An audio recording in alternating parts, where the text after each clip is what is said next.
আফারাআইতুমুল মা আল্লাযী তাশরাবুন, বান্দারে আমার পানিটার দিকে তাকা। রাআইতুম মানে আমার পানির দিকে তাকা, কত সুন্দর পানির ব্যবস্থা করছি। এই সুন্দর পানি পাইয়া কেমনে আল্লাহরে ভুলে গেছে। আফারাআইতুমুল মা আল্লাযী তাশরাবুন আনতুম আনজালতুমুহু মিনাল মুজনি আম নাহনুল মুনজিলুন, আকাশ থেকে তুই পানি নামাস নাকি নিচের থেকে উঠাস? বান্দারে, আকাশ থেকে নামাস নাকি নিচের থেকে উঠাস? আমি আল্লাহ ইচ্ছা করলে আকাশের পানি বন্ধ করে দিতে পারতাম, বৃষ্টি বন্ধ করে দিতে পারতাম। 10 বছর যদি বাংলাদেশে বৃষ্টি না আসে, বাংলাদেশ আর বাংলাদেশ থাকবে না, মরুভূমিতে পরিণত হয়ে যাবে, ঠিক কিনা? সামান্য মাসখানিক বৃষ্টি আয় না ফসলের টাইমে, খালি মানুষেরা হুজুর কান্না দোয়া করে, ইমাম সাহেবের কাছে হুজুর দোয়া করেন যাতে করে বৃষ্টি আসে, ফসলের জমিন সব ফাটি যাইতেছে। ও মুসলমান, 1 মাস বৃষ্টির কারণে যদি ফসলের জমির এই অবস্থা হয়, আল্লাহ যদি 10 বছর লাগাতার বৃষ্টি বন্ধ করে দেয়, ও মুসলমান, দেশের মধ্যে আর ফসল কই পাইবা? পুরা রাষ্ট্র মরুভূমি হয়ে যাবে, ঠিক কিনা? আল্লাহ কয়, আকাশ থেকে পানি তোমরা নামাও নাকি নিচের থেকে উঠাও? আমি আল্লাহ ইচ্ছা করলে আকাশের পানি আকাশে রুকে দিতে পারতাম, জমিনের পানি 7 তবক নিচে নিয়ে আটকায় দিতে পারতাম। তখন তোমরা পানি পাইতা কই? পানি পাইতা কই? বান্দারে, পানি সামনে রাখছি যাতে করে তোমরা আমি আল্লাহরে চিনো, আল্লাহরে চিনো, আল্লাহরে ডাকো। আল্লাহ কয়, আমার বৃষ্টির মধ্যে কি তাকাস না? এটার মধ্যে তো আমার পরিচয় আছে।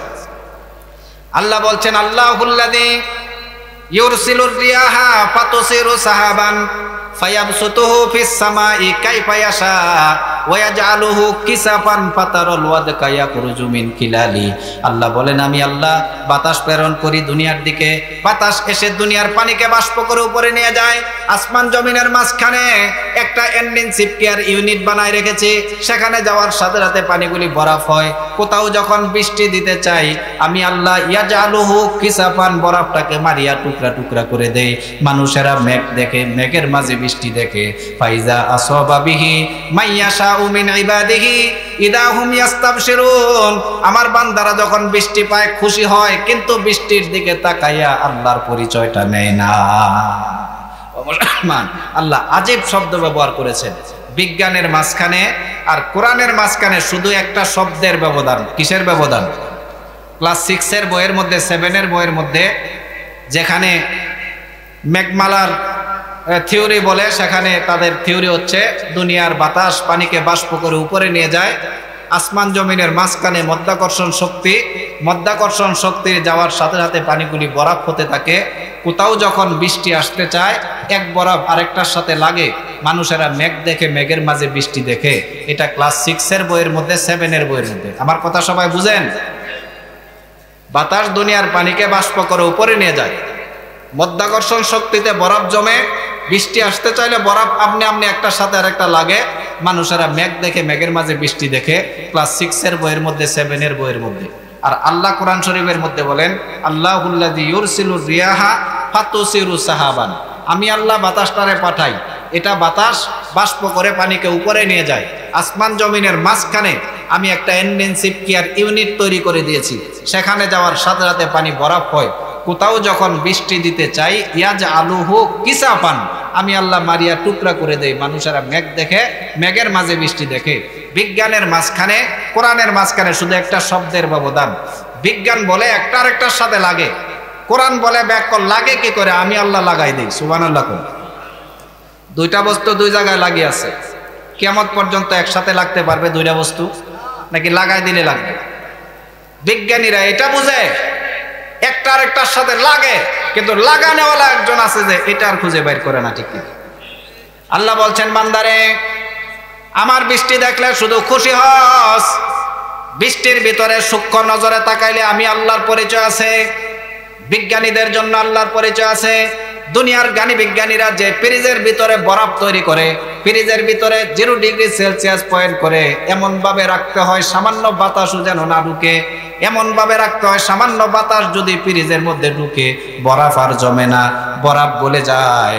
দুনিয়ার ফ্রিজে বাতাস লাগলে বরফ গলে যায়। আল্লাহ বলছেন, বান্দারে, আমার ফ্রিজ তো আসমান জমিনের মাঝখানে, আমার ফ্রিজে যত বাতাস লাগে তত বরফ জমে, ঠিক কিনা?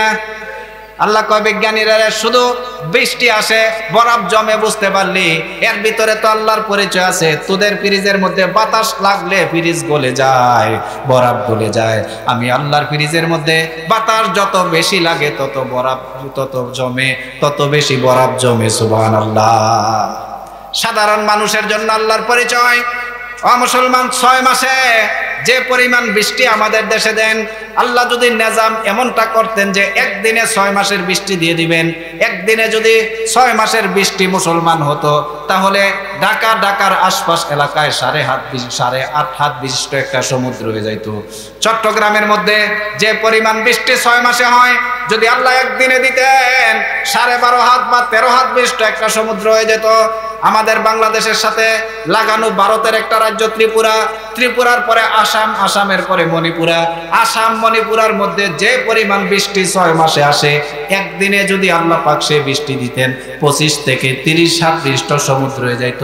দুনিয়ার কোনো মানুষ বাঁচতে পারতো না, ঠিক কিনা কোন? মুসলমান তাও বাদ দেন, এক দিনে হাজার হাজার মেট্রিক টন পানি নিচে পড়ে, এত বড় পুকুর পর্যন্ত বুড়ে যায়, ঠিক কিনা কোন? আল্লাহ যদি এক দিনের বৃষ্টিকে একটা মেট্রিক টন করে এক ফোঁটা যদি আসমান থেকে ফেলতেন, এক বরফ যে পরিমাণ গলে দারুপ করে যদি আপনার ছাদের উপরে 1 মেট্রিক টন এরকম বৃষ্টির ফোঁটা পড়তো, ছাদ থাকতো নি, ভাঙ্গিয়া টুকরা টুকরা হয়ে যাইতো, ঠিক কিনা কোন?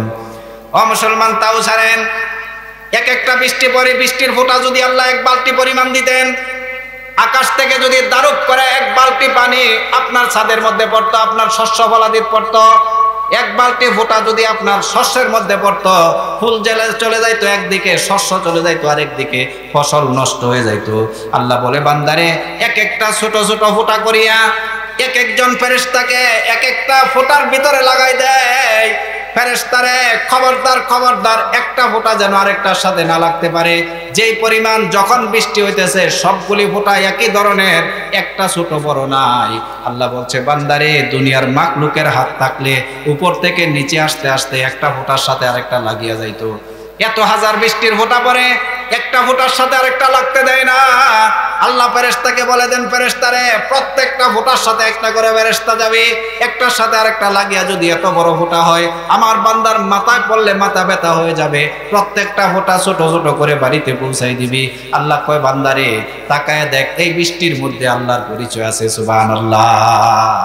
বৃষ্টির ফোঁটাগুলি আপনারা দেখছেননি, যে পরিমাণ ফোঁটা, সব ফোঁটাগুলি এট এ টাইমে একই ধরনের, একটাও ছোট বড় নাই।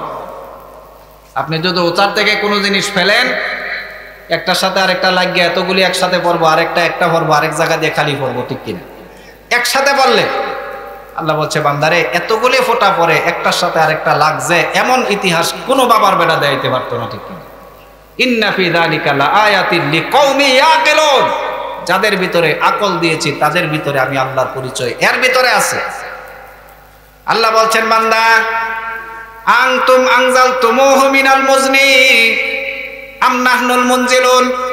আকাশ থেকে তোমরা বৃষ্টি নামাও নাকি নিচের থেকে উঠাও? আমি আল্লাহ ইচ্ছা করলে বৃষ্টি বন্ধ করে দিতে পারতাম, আমি আল্লাহ ইচ্ছা করলে 7 তবক নিচে মাটির পানি নিয়ে নিতে পারতাম। তোমরা না পানি না পাইলে পানি পাইতা কোথায়? না খাইয়া মারা গেলে আমার ইবাদত করতো কেডায়, বন্দি করতো কেডায়? এজন্য তোমাদের সামনে এত সুন্দর পানি রাখছি, আমার পানি পান করে যাতে করে আমার কৃতজ্ঞতা আদায় করো। আল্লাহ বলছেন, ওয়াজআলনাহু ওয়ালাউ নাশাউ লাজআলনাহু উজাদান ফালাউলা তাশকুরুন। বান্দারে আমি ইচ্ছা করলে গোটা দুনিয়ার পানিগুলোকে আরসিনি কলা করে দিতে পারতাম, পারতেন কিনা কোন? ইচ্ছা করলে আল্লাহ ওয়ালাউ নাশাউ লাজআলনাহু উজাদান ফালাউলা তাশকুরুন। আমি ইচ্ছা করলে গোটা দুনিয়ার পানিগুলিকে আরসিনি কলা করে দিতে পারতাম, লবণাক্ত করে দিতে পারতাম। তোরা আরসিনি কলা পানি দিলে আরসিনিক সারা পানি কোথায় থেকে পাইতি? এত পানি থাকার পরেও যদি 1 লিটার পানির দাম হয় 20 টাকা 15 টাকা, ও মুসলমান, আল্লাহ যদি দুনিয়ার পানিগুলিকে আরসিনি কলা করতেন, তাহলে 1 লিটার পানি কিনতে কত টাকা লাগতো? কিভাবে খাইতেন?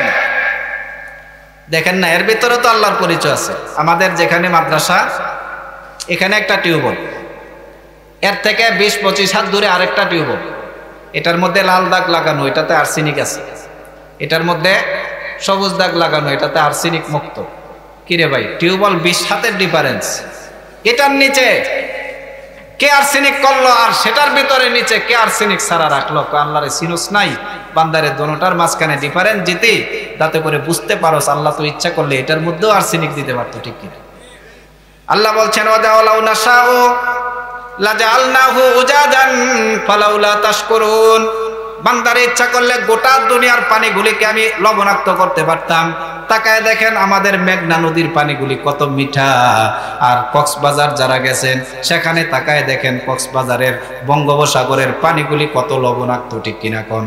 আল্লাহ কয় বান্দারে দুইটা সমুদ্র দেখ, একটা মেঘনা আর একটা বঙ্গোপসাগর। মেঘনা নদীর পানি মিষ্টি, আর বঙ্গোপসাগরের পানি বলেন না, বঙ্গোপসাগরের পানি মারাত্মক লবণাক্ত। এত বড় যে বিশাল বঙ্গোপসাগর, যার শেষ মাথা দেখা যায় না, এই সমুদ্রের মধ্যে এই পরিমাণ লবণ ডাললো কেডায়? মাতের নাকা। এই পরিমাণ লবণ ডাললো কেডায়? আল্লাহ বলছে বান্দারে আল্লাহর পরিচয় দেখো। মেঘনা নদীতে যখন জোয়ার শুরু হয়, মেঘনা নদীর পানিগুলি সব বঙ্গোপসাগরে ঢুকতে থাকে।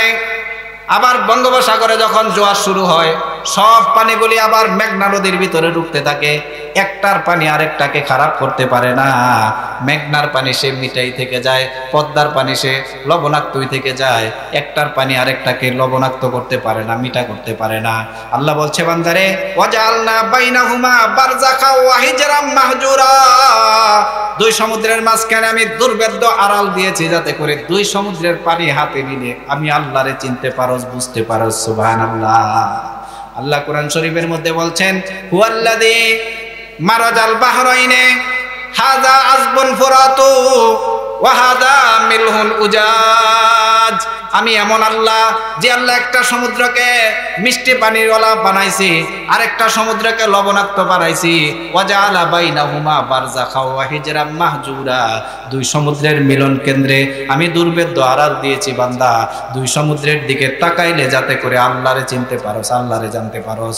ও মুসলমান, আল্লাহ বলছেন সিরু ফিল আরদ, বান্দারে আমার জমিনে ভ্রমণ কর, আর সেখানের ভিতর থেকে আল্লাহর বিভিন্ন নিয়ামত দেখে আল্লাহরে চিনে আয়। কিন্তু আমাদের স্কুল কলেজের ছেলেগুলি গুনার কাজ করতে করতে, গান বাজনা বাজাইতে বাজাইতে, নারীর সাথে নারীবাজি করতে করতে কক্সবাজার যায়, সেখান থেকে গুনাহ করতে করতে বাড়িতে আসে। এটার নাম কয় শিক্ষা সফর, ঠিক কিনা কোন? ও মুসলমান, এটা মুসলমানের শিক্ষা সফর না। মুসলমানের শিক্ষা সফর হয়েছে আল্লাহ বলছেন সিরু ফিল আরদ, বান্দারে আমার জমিনে ভ্রমণ কর, বিভিন্ন উঁচা উঁচা পাহাড়গুলির দিকে তাকা। এত বড় পাহাড় কে বানাইছে? এত বড় বঙ্গোপসাগরের দিকে তাকা, এত বড় বঙ্গোপসাগর কে বানাইলো? আর লবণ কি পরিমাণ বঙ্গোপসাগরে দিলে এত বড় সাগর লবণাক্ত হয়? কে লবণাক্ত করলো? এর ভিতর থেকে আল্লাহর পরিচয় নিয়ে বাড়িতে ফিরবি। এটার নাম শিক্ষা সফর, ঠিক কিনা কোন? তোমরা শিক্ষা সফর করো আনন্দ খুশির জন্য, আর মুসলমান, প্রকৃত মুসলমান শিক্ষা সফর করে আল্লাহর পরিচয় পাওয়ার জন্য, আল্লাহকে চিনার জন্য। এজন্য মুসলমান আল্লাহর পরিচয় নিয়ে কক্সবাজার থেকে বাড়িতে ফিরো। গুনাহ করতে করতে বাড়িতে ফিরিও না, আল্লাহর পরিচয় নিয়ে বাড়িতে ফিরো, গুনাহ করতে করতে না। এই দুই সমুদ্রের মিলন কেন্দ্রের সন্ধান সর্বপ্রথম যিনি দিয়েছেন ফ্রান্সের বিখ্যাত বিজ্ঞানী জ্যাকবি কুস্টু। সর্বপ্রথম ফিদে মিটার তৈরি করেছে। দেখছে রোম সাগরের পানি মিঠা আর আটলান্টিক মহাসাগরের পানি লবণাক্ত।